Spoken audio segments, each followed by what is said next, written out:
Hi guys, Billy back, and this time I want to talk to you about Thor Ragnarok and the hot toys I have pre-ordered for the film. Marvel released 3 movies in 2017, Guardians of the Galaxy 2, Spider-Man Homecoming and Thor Ragnarok. If you had told me at the beginning of the year that Thor would be my favourite, I would have told you to go somewhere you really don't want to go. I don't know, somewhere like Skegness. Thor would have been dead last in my estimation. Simply put, the first 2 Thor movies were a tad underwhelming to me. The first was okay, but it mostly clipped Thor's wings and dumped him on Earth in a fish out of water story that, while it wasn't terrible, didn't really catch what made Thor truly awesome. But in hindsight, is an okay starting point. Thor 2 was, in my opinion, a low point for Marvel. It just felt like they didn't really know what to do with the character, and while it did some interesting things with Loki, its insistence of having Jane in there really felt like they simply had her in there because she was in the first one and so they had to have her in the second. And Kat Dennings' character was slowly becoming like the Jar Jar of Marvel. She just turned up to spat quippy lines in forced attempts at humour, which ultimately usually fell short. I mean, I honestly have no idea why they put her in the movie. No idea whatsoever. Boobs. At this point I had to rely on the Avengers movies to give me some good Thor action, but those were never really about him. But then Thor Ragnarok came along and in my opinion did for Thor what Winter Soldier did for Captain America. Look, Winter Soldier is so good that it makes First Avenger become a better film in retrospect. That's what good sequels do. I was then going to say the same thing about The Dark Knight and Batman Begins, but as everyone who talks about comic book movies automatically goes to that, I decided to stay away from the subject entirely. Except I did just mention it, didn't I? Fuck. Now I have said it before, and at the risk of repeating myself over and over again in several of my videos, Ragnarok moves at a blistering pace. It never gets dull, and there's a sort of rhythm to the whole movie. After multiple watches of all 3 2017 Marvel offerings, I feel Ragnarok is now my favourite and the most rewatchable. It has the best soundtrack, the most consistently funny scenes, the action is superb, and the characters are memorable. Thor finally feels like the star of his own movie. Hulk has a point of view we have only glimpsed at in 2 Avengers outings. Kate Blanchett chews the scenery, but in a guilty pleasure sort of way, and even Loki finally gets some scenes with Thor that make it feel like there was a real history behind them. Oh, and Jeff Goldblum as the Grand Master was an inspired choice. Both Jeff and Kate are up there with my favourite Marvel villains, which, to be honest, was a tad thin on the ground. Here's a quick list of them. I liked Vulture, played by Michael Keaton. Ben Kingsley's Mandarin, I know some of you hate him, but not me. I loved him in Iron Man 3. I liked the Winter Soldier in the second Marvel movie. Sam Rockwell in Iron Man 2 was great. I thought Zemo in Civil War was fantastic, and heck, I even like Ultron. I thought James Spader added some gravity to the character, and although some felt disappointed by the sequel, I still think it was a fantastic romp. Now, you may have noticed a name didn't appear in that list. That's on many others, and he was also in this film too. Loki. Look, I found him undercooked in Thor, serviceable in Avengers, and a tad more interesting in Dark World, but ultimately he never resonated with me like he did with other people. It's not that I hate him, but sometimes you have to accept that even though something is beloved by a lot of people, you still can't get on board with it. Like Cats or young adult movies. Especially when that last one sounds like a bunch of barely legal people doing porn. So you go to the cinema with a box of tissues and a pair of loose fit trousers, only to be thrown out before you even get a glimpse at Katniss Everdeen's tartars. Fucking Odeon. Fuck was I talking about again? Oh yeah, Loki. He's okay, I guess. Anyway, the charges were dropped. There's no CC. Anyway, the judge. Look, let's just talk about the figures, yeah? Okay. Now, these are not the first figures produced by Hot Toys for these characters. Thor has 6 figures released so far. Loki has 2, as does Hulk.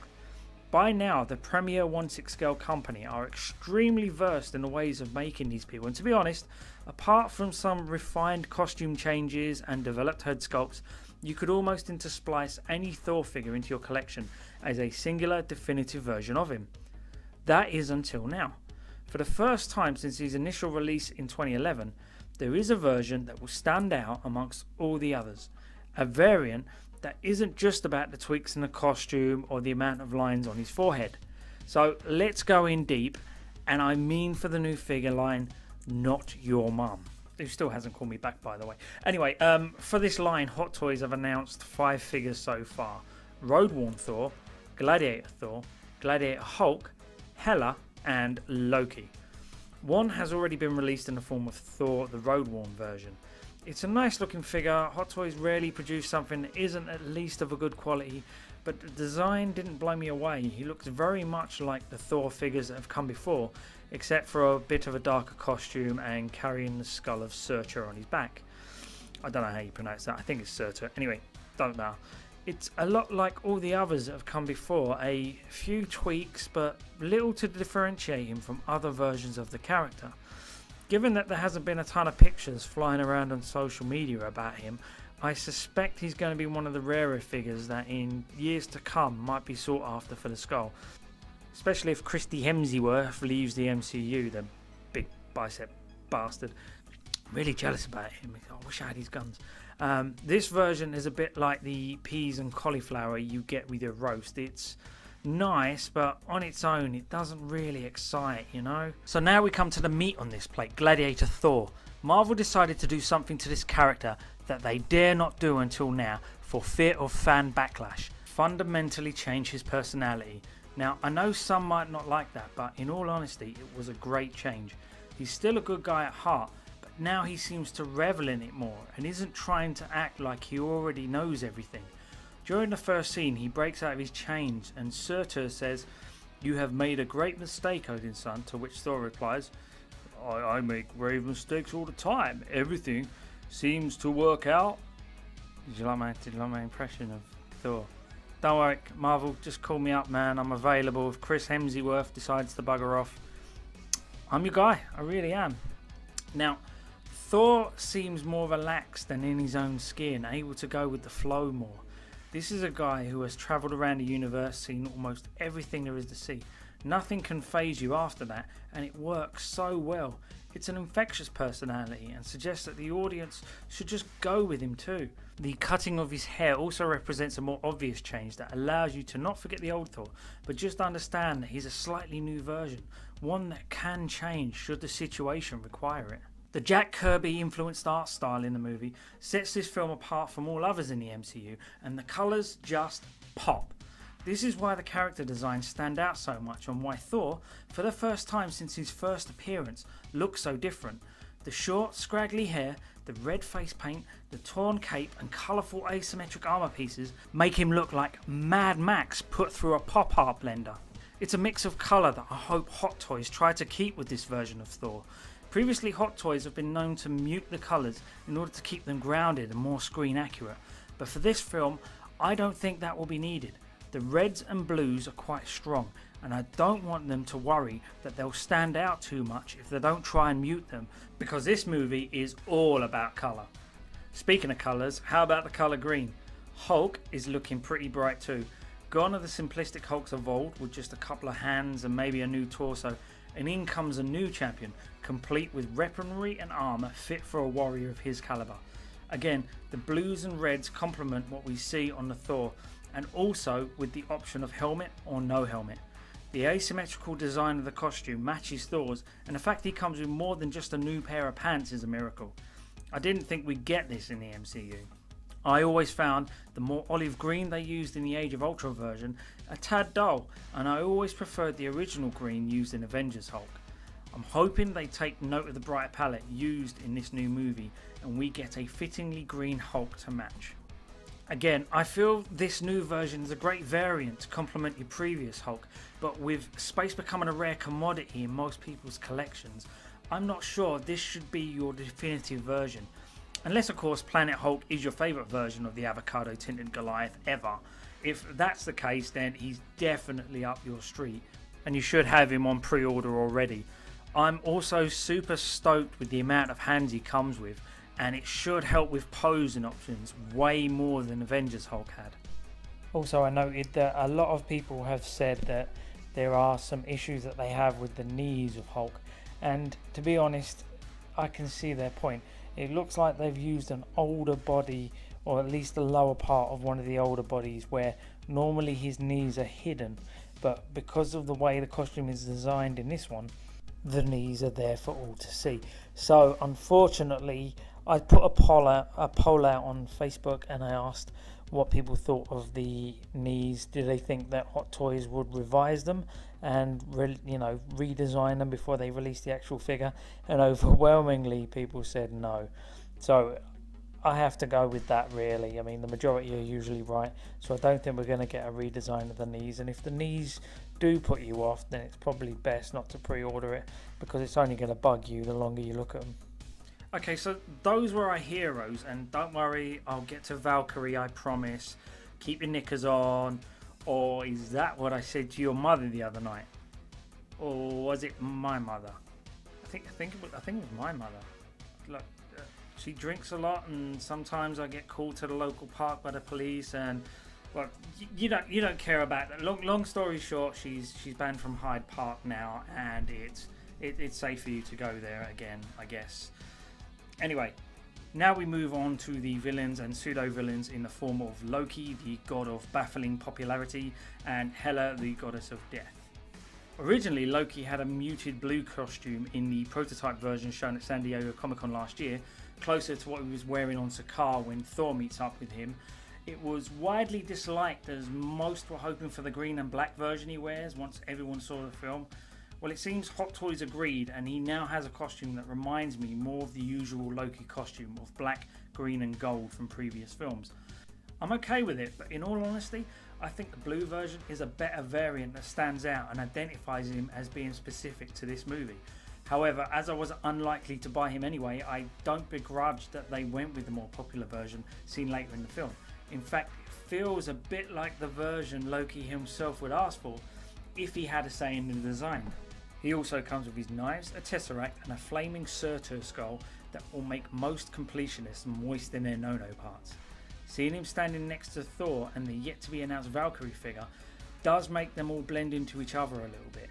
It was a minor gripe about the Winter Soldier line, in that the darker costumes of all the figures meant that they all blended into each other a bit once they were all put together. I doubt anyone would be displaying him without his horns, which should help him stand out a bit, but I would have liked to have seen a bit more variation in the actual line itself. Now Hela, on the other hand, is a definite pre-order for me. Cate Blanchett puts all she has into the role and steals every scene she's in by ramping her performance up to 11. But in the context of the film, it works brilliantly. I mean, if goth Cate Blanchett turned up on my doorstep and told me to kneel, I would most definitely do so. I mean, god damn, did you see Cate Blanchett? If she was here right now, I'd be all like, oh, yes, Miss Bruce, and she'd be all like, oh, I seem to have spilled some wine on my shoe, and I'd be all like, dressed as a Teletubby, and she'd be all like, hey, Tinky Winky, why don't you, you know what? I'm not going to tell you. You just have to go buy my fan fiction book, 50 Shades of Goth Cate Blanchett, on Amazon. If you want to know more, it's only $1.49, and my crazy mum put a 5-star review on it, so it must be good, yeah? On with the figures. Now, Hela is a product of the original bloodthirsty Odin, a tyrant who subjugated worlds in order to rule them. Thor is a product of the calm, wiser Odin, and as such they are bound to clash.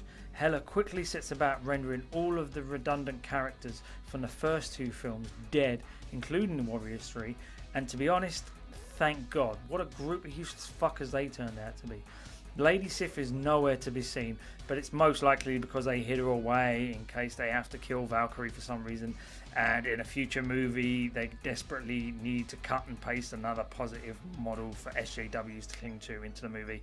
They've always got her in the background. Either way, alive or dead, no one cared. She's not in this film, and it's all the richer for it. The design of Hela looks straight ripped from the original Jack Kirby drawings. The Celtic Norse influence is strong in the clothing, and the huge headdress she wears during the battle is exemplary Jack Kirby style. Hot Toys have gone with this version for Hela as it's the most eye-catching. Me personally, I would have preferred it if it came with both this head sculpt and the normal haired version. I absolutely love the dark goth Blanchett look, and I hope a third party picks up the ball that Hot Toys clearly dropped by not including it. I mean, they are including a Mjolnir that's slightly damaged that she can hold in her hand, and as such she should have the hair to match the pose, but it's only a small niggle of mine. Now the head sculpt they are including though is astounding. They have nailed the likeness, and their paint app is phenomenal. This has the potential for Sculpt of the Year, but with so many coming out for Infinity War in the same year of 2019, I think it may get buried. But truth is, this sculpt will live or die by the paint app. The eye makeup runs the risk of being slapped on too thick and making her have raccoon eyes. If this happens, she may fit in better with your Guardians of the Galaxy collection rather than your Thor shelf. They have teased that she comes with an eternal fire effect, the Executioner's axe, and 2 blades that she can conjure at will too. In the accessories picture, they also show her boots for some reason, but that could be just to fill the space in the picture and pretend she comes with more. There's also a pic of her with her hand on her hip because, look, it's clear she doesn't come with much, so I think Hot Toys are just trying to put anything they can in there. I'm surprised they didn't show a picture of 2 wrist joints in the instruction manual too. Heck, why not go the whole hog and just add a picture of the plastic bag the wrist pegs come in too? But the black and green costume design fits better here than it does with Loki in my opinion. The Celtic Nordic design looks like it came straight off the page of Mighty Thor number 150. I'm curious as to the final material they will use. If it's a lycra stretch style suit, we could be in for a highly posable figure. But if it's closer to Spider-Man, we might have to refrain from dynamic poses for long periods of time. I hope it's more posable, but if not, I think she still has the potential to be a real eye-catcher in the collection. Again though, it'll all be down to the paint app, so no pressure Hot Toys, no pressure at all. Finally, there's a teased but not officially announced Valkyrie figure. I was okay with her character, but I didn't think she made as big of an impact as I thought she would. Hot Toys teased her at San Diego Comic-Con and have her posing in one of the official Loki pics, so it's possible she will come. However, I do think they have yet again gone with the safer bet, which is her Junker costume. I much prefer to see her in a Valkyrie costume, as that would stand out way more in the collection. The bright white and greys would be a true challenge for the company. The blue cape and tints of precious metals would make this real standout piece. In comparison, it would be like the Iron Man star boost in a sea of red and gold Iron Man variants. It has the potential to jump off the shelf at you. Now, hopefully they decide to do both, but given Hot Toys' history of not always completing figure lines, I suspect we may just be lucky to get one Valkyrie at this rate. Okay guys, that's it. That was my reasons for ordering some of the figures from the Thor Ragnarok line and why I love the movie so much. Like and subscribe if you could do me a favour now. If you could stand up and get the fuck out of my cave. Me and this picture of Goth Kate Blanchett have got a date in the toilet. Right.